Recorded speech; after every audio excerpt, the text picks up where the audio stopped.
Hello everyone, welcome to solution hub. आज की video में हम करने वाले हैं क्लास 11th इंग्लिश की आपकी इलेक्टिव बुक वोवन वर्ड्स की second short story a pair of moustaches. मुल्क आनंद ने ये स्टोरी लिखी है। इसके क्वेश्चन आंसर्स को आज डिस्कस करेंगे। तो चलिए क्वेश्चन आंसर्स की तरफ बढ़ते हैं। पेज नंबर 17 पर है आपके अंडरस्टैंडिंग द टेक्स्ट। उसका पहला क्वेश्चन क्या कहता है? That what do you understand of the natures of Ramanand and Azam Khan from the episodes describe. अब इसमें जितने भी एपिसोड डिस्क्राइब किए गए हैं इस स्टोरी में, उसमें दो कैरेक्टर मेन दिखाए गए हैं हमें। एक रामानंद है और दूसरा कैरेक्टर है खान आजम खान। इन दोनों के नेचर स्वभाव के बारे में जो भी बातें हैं हमने समझा, उसके अकॉर्डिंग हमें बताना है।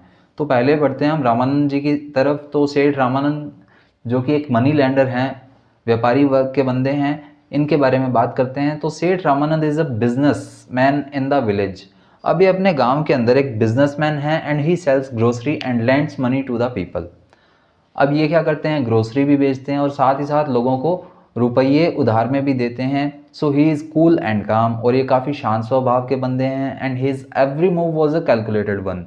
अब ये काफ़ी शांत स्वभाव के हैं, काफ़ी सोच समझ कर कोई भी डिसीजन लेते हैं। So his every move was a calculated one. तो ये जो भी अपना कदम उठाते हैं, जो भी निर्णय लेते हैं, वो काफ़ी सोचा समझा होता है इनका।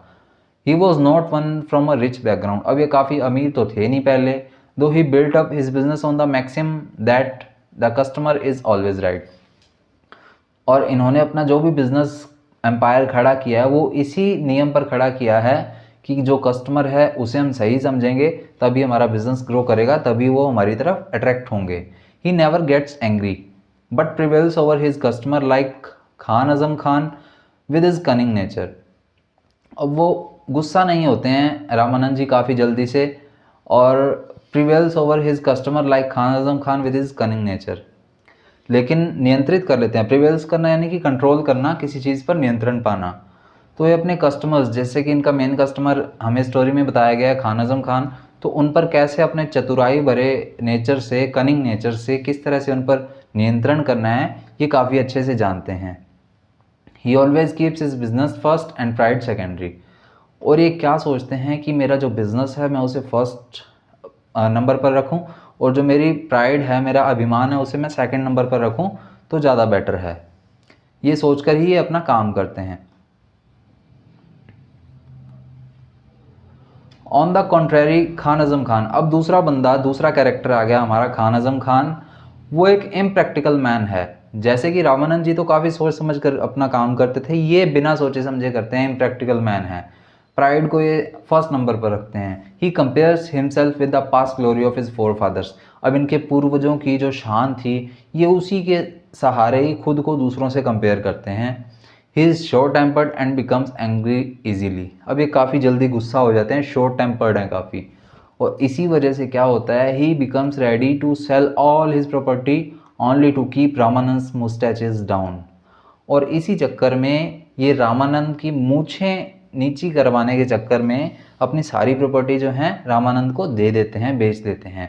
अब मेन स्टोरी हमने स्टोरी में देख ही ली थी, फिर भी आपको थोड़ा सा आइडिया दे देता हूँ कि रामानंद जो है एक व्यापारी वर्ग का बंदा है जिसकी गोट मुस्टैचेस होनी चाहिए थी, लेकिन वो अपनी टाइगर मुस्टैच रखता है जैसे कि खान आजम खान रखता है। उस वजह से खान आजम खान भड़क जाता है और फिर ये रामानंद की मूछें नीची करवाने के चक्कर में ही अपनी सारी प्रॉपर्टी इसे बेच डालता है बिना सोचे समझे।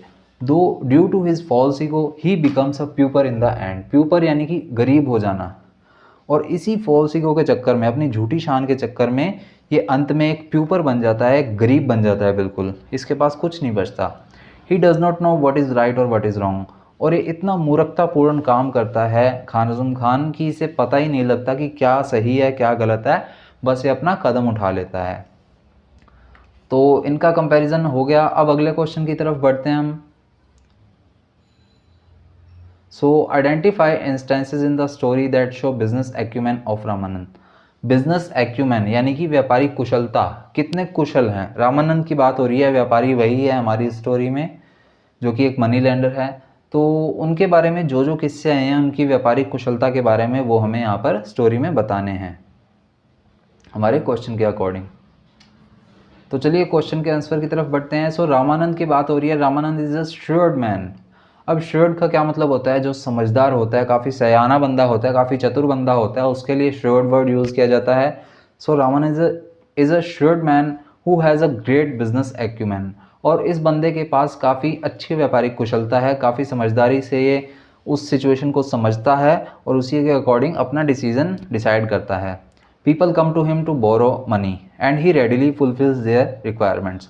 अब लोग इसके पास आते हैं अपनी चीज़ें लेकर और उधार मांगते हैं पैसे, और ये बहुत ही जल्दी ही इनकी रिक्वायरमेंट्स को पूरा करता है, लेकिन काफ़ी सोच समझ कर कि इस चीज़ के अकॉर्डिंग इतने पैसे ही मैं दूंगा, अपनी जो भी बता देता है कि इतना अमाउंट मैं देने वाला हूँ और पैसे दे देता है उन्हें उधार। His business acumen is evident from his business style. और जितनी चतुराई से ये बिजनेस करता है उसी से ही इसकी व्यापारिक जो एक्यूमेन कुशलता है वो हम देख सकते हैं। When Azam Khan comes to him. अब इस स्टोरी में हमारे पास दो कैरेक्टर आए जो कि हमने पहले क्वेश्चन में भी देखे, और दूसरा कैरेक्टर था आजम खान। जब आजम खान इसके पास आता है तो रामानंद अपनी मूछें भी नीची करने के लिए एग्री कर जाता है। Ramanand agrees to low his moustache, gives Azam Khan money against his wife's trinkets. अब खान आजम खान इसके पास आया था अपनी वाइफ के जो सस्ते से गहने जो हैं वो लेकर कि हाँ ये रखो और मुझे कुछ पैसे उधार में दो, तो वो इजीली एग्री कर देता है और अपनी मूंछ भी नीची करने के लिए एग्री कर देता है। लेकिन फिर आगे क्या होता है, how ever Azam Khan notices after trading that the other end of Ramanand moustache is still up. लेकिन जब ये सारा व्यापार वगैरह कर लेता है, ट्रेडिंग कर लेता है, तब आजम खान नोटिस करता है कि रामानंद की मूंछ का दूसरा किनारा जो है वो अभी भी ऊपर है। तो इसे देखकर रामानंद कुछ आश्चर्यचकित हो जाता है इस चीज़ से।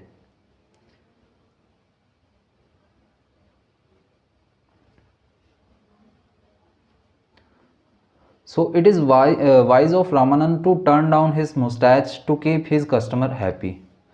अब ये रामानंद की अच्छी बात है कि वो अपने कस्टमर को हैप्पी करने के लिए अपनी मूंछ नीची करने के लिए तैयार हो जाता है। So he readily agrees to lower his moustache on Azam Khan's request but only one. इसीलिए वो उसको खुश करने के लिए अपनी मूंछ का किनारा जो है वो नीचे करने के लिए उसी समय तैयार हो जाता है, लेकिन वो अपनी मूंछ का एक ही किनारा नीचे करता है, दूसरा किनारा नहीं नीचे करता। Then he cleverly provokes him to bring in more of his property for mortgage which Azam Khan accepts for the sake of his false pride.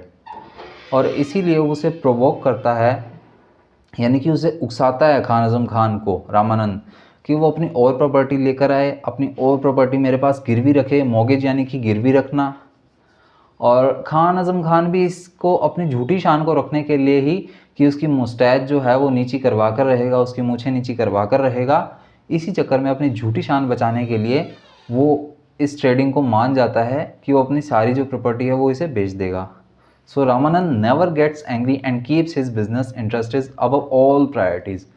लेकिन रामानंद की एक बात अच्छी थी कि वो कभी गुस्सा नहीं करता था और अपने बिजनेस इंटरेस्ट को हमेशा ऊपर ही ऊपर रखता था, उसे ही प्रायोरिटी देता था। Thus he very cleverly without being arrogant takes all the money of Azam Khan. और इसी चतुराई की वजह से विदाउट बीइंग एरोगेंट यानी कि बुरा भी ना बने खुद, और आजम खान के जो जितने भी पैसे हैं, पोजेशंस हैं उसकी जितने भी, वो सारी वो क्लेवरली ले लेता है उससे। तो ये यहाँ की स्टोरी है। अब आगे अगले क्वेश्चन की तरफ बढ़ते हैं। Both Ramanand and Azam Khan seem to have very fixed views. How does Ramanand score over Azam Khan towards the end of the story.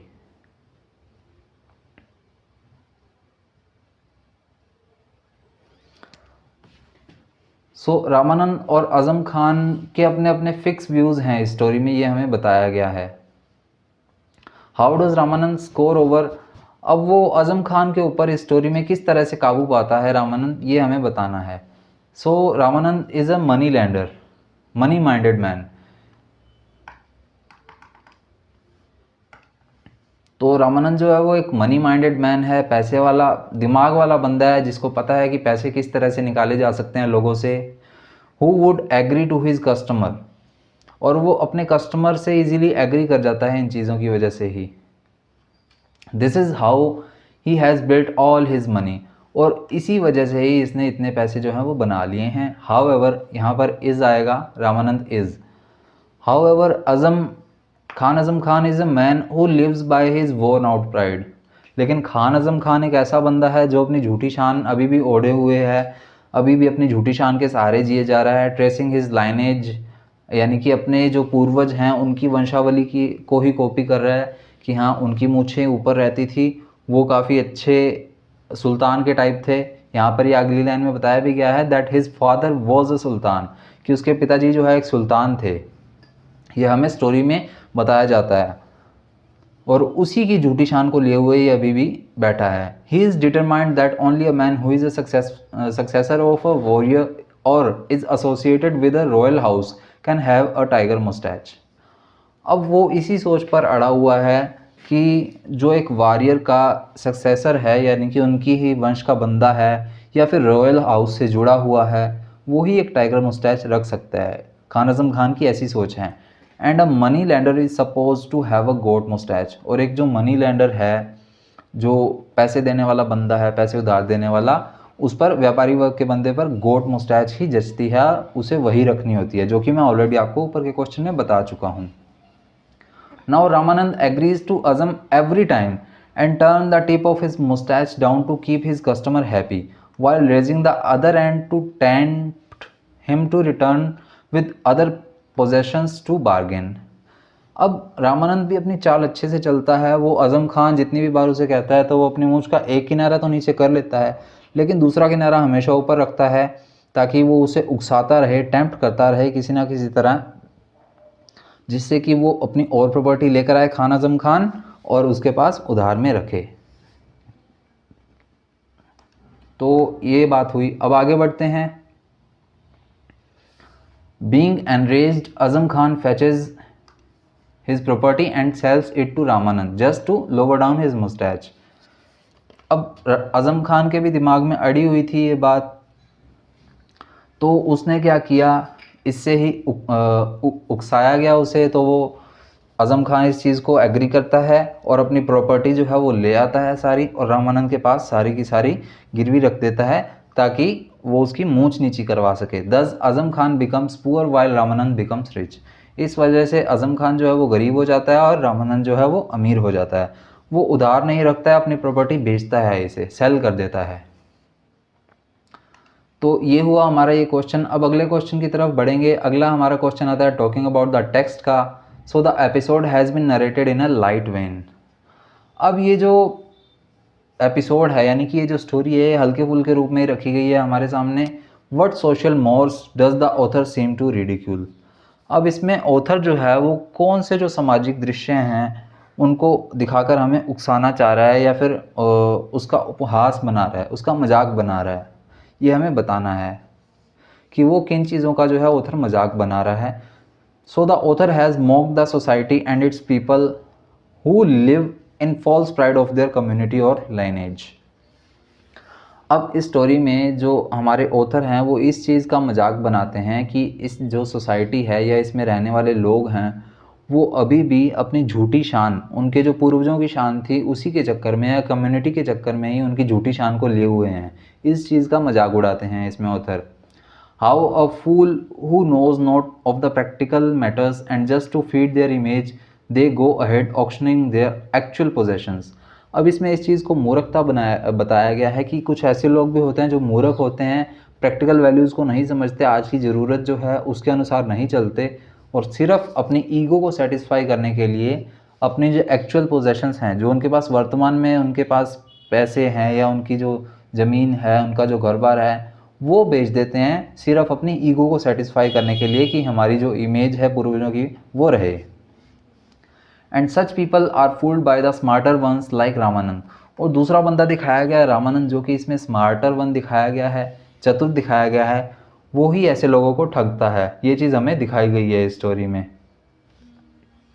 Who bend but do not break. अब ऐसे ही लोग होते हैं जो बेंड तो कर जाते हैं, बो डाउन तो करते हैं, झुकते तो हैं, लेकिन कभी भी पूरी तरह से ब्रेक नहीं होते हैं। They alter their values according to the need of the situation but do not compromise entirely on their pride.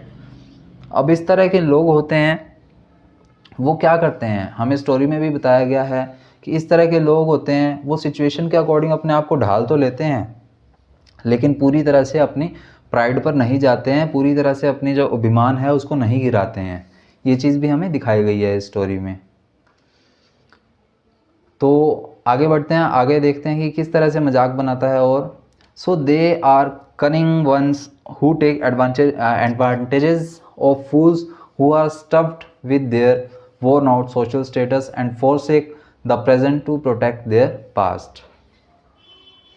अब इसमें रामानंद जैसे लोगों के बारे में बताया गया है कि ऐसे ही कनिंग लोग होते हैं, ऐसे ही चतुर लोग होते हैं जो इस तरह के मूर्ख लोगों का, यानी कि खान आजम खान जैसे मूर्ख लोगों का फ़ायदा उठाते हैं।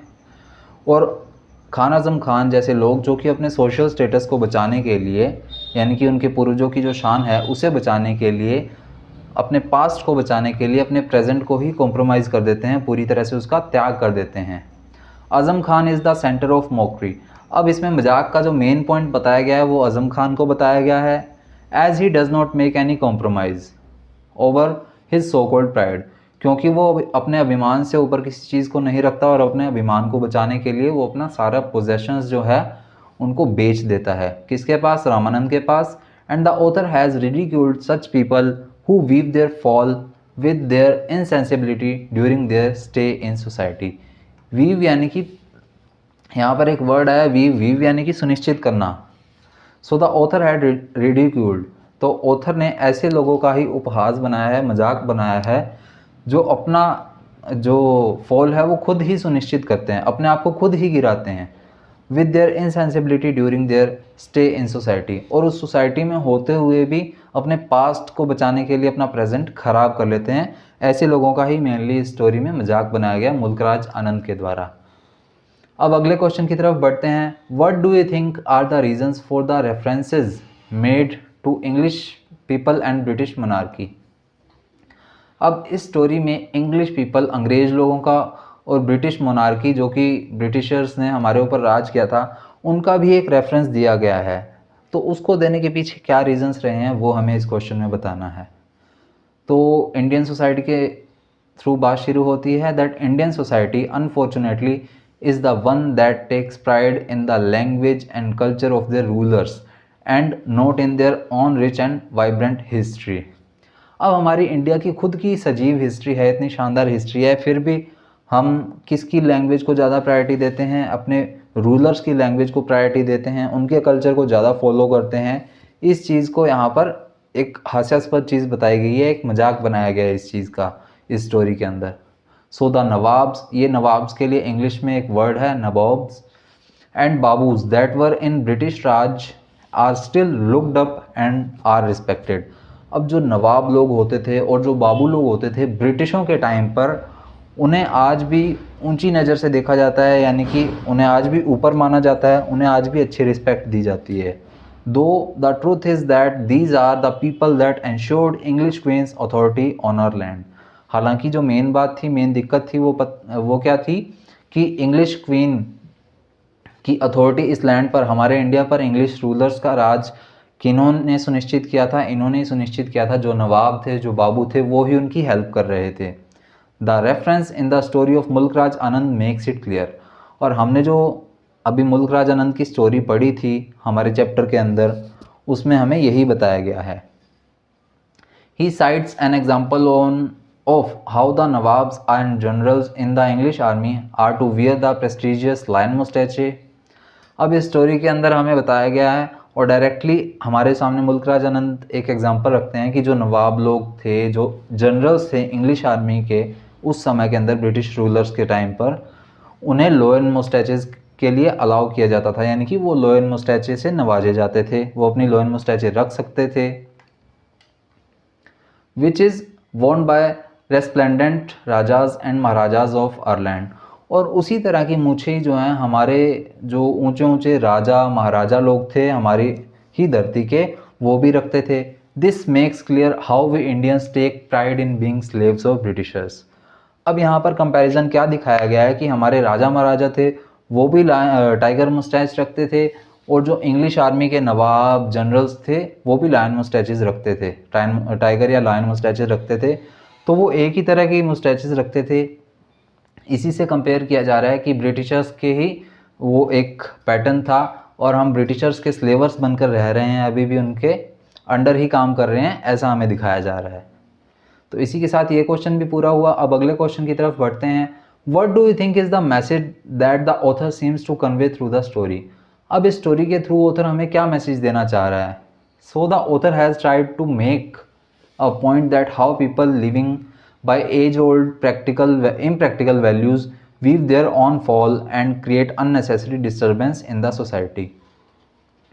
अब इस स्टोरी के थ्रू हमें मुल्क राज आनंद जी ये बताना चाह रहे हैं कि किस तरह से लोग आज भी अपने पूर्वजों की शान बचाने के चक्कर में अपना प्रेजेंट ख़राब कर रहे हैं, अपना जो फॉल है, अपना जो गिराव है वो खुद ही सुनिश्चित कर रहे हैं, जिस वजह से सोसाइटी में भी एक अननेसेसरी सी डिस्टर्बेंस क्रिएट हो रही है। One should evolve as the time advances and the story grows, society grows। अब यहाँ पर क्या कहा जाता है that one should evolves, यानी कि एक आदमी को खुद से खुद को डेवलप करना चाहिए और जैसे जैसे सोसाइटी ग्रो करती है वैसे वैसे सोसाइटी के साथ ही उसे भी ग्रो करना चाहिए। Sticking to false pride is not what will bring prosperity to one। अब अपनी झूठी शान पर अड़े रहना ही कोई सही चीज़ नहीं है, उससे हम अच्छे नहीं बन पाएंगे, उससे हमें जो सोसाइटी है उसमें सर्वाइव नहीं कर पाएंगे। One must be cautious. अब किसी भी पर्सन को अपनी लाइफ में हमेशा सतर्क रहना चाहिए and keep a wide eye to see if one is taking advantages of their virtues. और ये भी ध्यान रखना चाहिए कि कोई उसके सद्गुण का, सद्भाव का कोई गलत फ़ायदा तो नहीं उठा रहा। तो ये भी हमें इस स्टोरी में मैसेज दिया जा रहा है। तो इसी मैसेज के साथ मुल्कराज आनंद ने हमें स्टोरी रिप्रेजेंट की है। अब हम एप्रिसिएशन के क्वेश्चंस की तरफ बढ़ते हैं। एप्रिसिएशन के क्वेश्चंस में क्या पूछा गया है, that comment on the way in which the theme of the story has been introduced.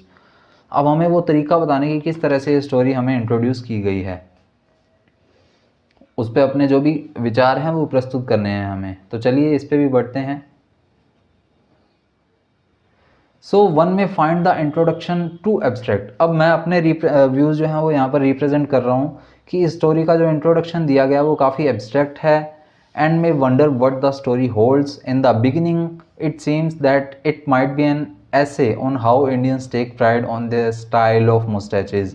अब जब ये स्टोरी स्टार्ट होती है तब हमें लगता है कि ये स्टोरी एक ऐसे टाइप होगी जिसमें कि क्या बताया जा रहा है कि इंडिया में किस तरह से लोग अपनी मुस्टैचेस के दम पर ही अपनी शान समझते हैं।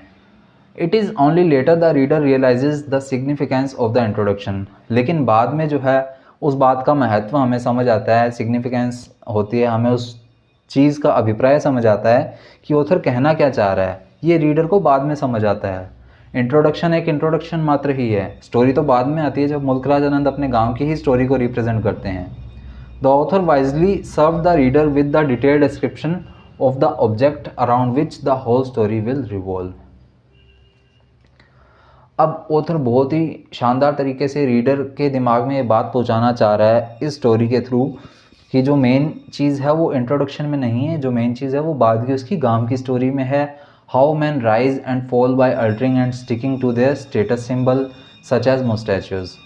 अब किस तरह से कोई आदमी ऊपर चढ़ सकता है और गिर भी सकता है अपनी वैल्यूज़ को अल्टर करके या अपने वैल्यूज़ पर अडिग रहकर, स्टिक रहकर। जैसे कि अपनी वैल्यूज़ को अल्टर किया था यहाँ पर रामानंद ने, वो थोड़ा बहुत झुका था, पूरी तरह से नहीं झुका था लेकिन थोड़ा बहुत झुका था, लेकिन वो राइज़ कर गया, अमीर बन गया। लेकिन अपने मॉरल वैल्यूज़ पर अडिग रहकर, स्टिक रहकर खान आज़म खान ने अपने आप का गिराव जो है वो खुद सुनिश्चित किया, वो खुद के चक्कर में ही फॉल कर गया। और इसमें मेन जो सिंबल दिखाया गया है वो दिखाया गया है मुस्टैचेस को, कि अपनी मुस्टैचेस, मूँछों की शान को बचाए रखने के लिए ही वो अपने जो मॉरल वैल्यूज़ है उस पर स्टिक रहा खान आज़म खान और फॉल कर गया। ये हमें स्टोरी में बताया गया। अब आगे बढ़ते हैं। इन the story the writer has narrated the story of Ramanand and Azam Khan of his on village. ये मैं आपको ऑलरेडी बता चुका हूँ कि जो रामानंद है वो मनी लैंडर है, आज़म खान है वो सुल्तान का एक बेटा है, उनके बारे में स्टोरी है। The story tells us that Ramanand is representative of business class society who have their only motive to earn money by hook or crook, while Azam Khan represents the society which is still living in the world of false pride। अब आज़म खान को एक ऐसा बंदा दिखाया गया है जो अभी भी अपनी फॉल्स ईगो में जी रहा है, झूठी शान में जी रहा है, लेकिन रामानंद एक बिजनेस क्लास सोसाइटी वाला बंदा दिखाया गया है जो किसी भी तरह से अब पैसा कमाना जानता है। This is the reason why Ramanand gets score over Khan Azam Khan and is false pride by taking Khan's all property under his table. और इसी वजह से ही हमें ये दिखाया गया है कि रामानंद किस तरह से खान आज़म खान पर काबू पा लेता है, उसकी ईगो को भी गिरा देता है, यानी कि उसके सारे पैसे छीन लेता है। अब किस चीज़ की ईगो दिखाएगा, सिर्फ मूँछों को ताव देने से कुछ नहीं होगा, जब उसके पास पैसे ही नहीं होंगे तो उसकी सारी प्रॉपर्टी भी इस तरह से वो ले लेता है रामानंद, ये भी हमें दिखाया गया है। अब आज की हमारी स्टोरी के लास्ट क्वेश्चन की तरफ बढ़ते हैं। सो ये हमारा लास्ट क्वेश्चन है इस स्टोरी का। How does the insertion of dialogues in the story contribute to its interest. अब इसमें जो डायलॉग्स हैं जिस तरह से दिए गए हैं वो किस तरह से हमें एक मज़ेदार कहानी बनाने में कंट्रीब्यूट करते हैं, ये हमें बताना है। यानी कि कौन कौन से डायलॉग्स है जिससे थोड़ी स्टोरी जो है वो फ़नी बन पाए, तो ऐसे डायलॉग्स के बारे में भी हमें बताना है। तो चलिए आंसर की तरफ बढ़ते हैं। It is rather incorrect to say that there is any insertion of dialogue in the story. अब ये कहना कुछ हद तक गलत होगा कि इसमें सिर्फ डायलॉग्स ही हैं। The story is in the dialogue form in itself. पूरी स्टोरी में ही डायलॉग भरे पड़े हैं, थोड़ा बहुत ये हेल्प नहीं करते हैं, पूरी तरह से हेल्प करते हैं। However in the beginning it is a little descriptive. अब हमने शुरू में भी पढ़ा, मतलब पिछले क्वेश्चन में पढ़ा कि शुरुआत में इसमें क्या बताया गया है, इंडियन मुस्टैचेस के बारे में इंट्रोडक्शन दिया गया और उससे हम स्टोरी को नहीं समझ सकते हैं, तो ये थोड़ी बहुत डिस्क्रिप्टिव है बिगिनिंग के अंदर। And the author alone goes on narrating the significance of the mustaches and the pride of different class associated with their particular style of mustaches। और शुरुआत में नरेटर खुद ही स्टोरी नरेट करता है और मूँछों के बारे में बताता है कि वो मूँछें जो है वो किस तरह से मीनिंग देती हैं या नहीं देती हैं, एक पर्टिकुलर मूँछों के स्टाइल से किस तरह से एक पूरी क्लास बदल जाती है या क्लास पूरी रिलेट करती है। जैसे गॉड मुस्टैचेस व्यापारी वर्ग के लिए है, उससे ऊपर के वर्ग के लिए लायन मुस्टैचेस या टाइगर मुस्टैचेस हैं। ये हमें मुस्टैचेस से ही पता लगता है, उसका इंट्रोडक्शन दिया गया है शुरुआत में। A writer is free to use those words in the story through dialogues which he generally does not use on his own behalf. अब एक राइटर जो है वो स्टोरी के अंदर तो ऐसे डायलॉग्स रिप्रेजेंट कर सकता है, लेकिन जैसे स्टार्टिंग में इन्होंने डिस्क्रिप्शन दिया है, डिस्क्रिप्टिव थोड़ा सा पैराग्राफ बताया है हमें मुस्टैचेस के बारे में, उसमें इस तरह की लैंग्वेज वो नहीं यूज़ कर सकते हैं, इस तरह के डायलॉग्स नहीं यूज़ कर सकते हैं। तो स्टोरी के अंदर कैसे कैसे डायलॉग्स आए हैं वो देखते हैं हम अब। तो चलिए ऐसे डायलॉग्स जो आए हैं उनकी तरफ बढ़ते हैं। ये डायरेक्टली जो चैप्टर के अंदर डायलॉग्स आए हैं वो यहाँ पर लिखे गए हैं। So when Khan Azam Khan gets angry he says to Ramanand. अब जब खान आज़म खान उसकी मूँछों के किनारों को, रामानंद की मूँछों के किनारों को ऊपर उठा देखता है तो वो गुस्सा होता है और वो गुस्से में रामानंद को क्या कहता है, you know what I mean seed of a donkey. ओ गधे के बच्चे, तुम्हें समझ नहीं आ रहा क्या मैं क्या कह रहा हूँ। In the same way once he says, इसी प्रकार ही एक सीन आया था, उसमें खान आज़म खान ने क्या कहा था, I tell you turn your tip down और I shall wring your neck. मैंने तुम्हें कह दिया है कि अपनी मूंछ का किनारा जो है नीचे कर लो वरना मैं तुम्हारी गर्दन मरोड़ दूंगा। On another occasion he says, a strange trick you have played on me you swine. बहुत ही बेकार चाल तुमने मुझ पर चली है ओ सुअर, स्वाइन यानी कि सुअर। Such dialogues that Mulkraj Anand has used in the story which have a dramatic effects on the readers. अब ऐसे ही कुछ डायलॉग आए हैं स्टोरी में जो मुल्कराज आनंद जी ने हमारे सामने रिप्रेजेंट किए हैं और स्टोरी को ड्रामेटिक बनाने की कोशिश की है, जिससे कि पढ़ने वाले को भी थोड़ा बहुत बीच में ड्रामेटिक इफेक्ट फील हो, ड्रामा फील हो। अब ये डिपेंड करता है रीडर पर कि वो उसे किस तरह से पढ़ता है और किस तरह से ही उसे अपने आप में ड्रामा क्रिएट करता है। स्टोरी को ड्रामा के रूप में ही पढ़ना चाहिए, मज़ा आता है। Such dialogues makes the story livelier and more interesting and the reader is always curious to know what is going to happen next. अब इस तरह के जो डायलॉग होते हैं वो एक स्टोरी को ज़िंदा बनाते हैं, यानी कि खुश मिजाज बनाते हैं, जिससे कि हमारा मन लगा रहता है उस स्टोरी में, उसमें हमें इंटरेस्ट फील होता है। और इसी वजह से हर बार अगर हम उसको ऐसे डायलॉग्स की फॉर्म में पढ़ेंगे तो पढ़ने वाले को ऐसी क्यूरियोसिटी फील होगी कि बस उसे जानना है कि आगे क्या होने वाला है और आगे क्या होने वाला है। इसी वजह से ही एक स्टोरी में डायलॉग्स जो हैं वो रखे जाते हैं। तो इसी के साथ हमारी स्टोरी के क्वेश्चन आंसर पूरे होते हैं। अगली स्टोरी के क्वेश्चन आंसर्स के साथ मिलेंगे नेक्स्ट वीडियो में। तो मिलते हैं नेक्स्ट वीडियो में। जय हिंद।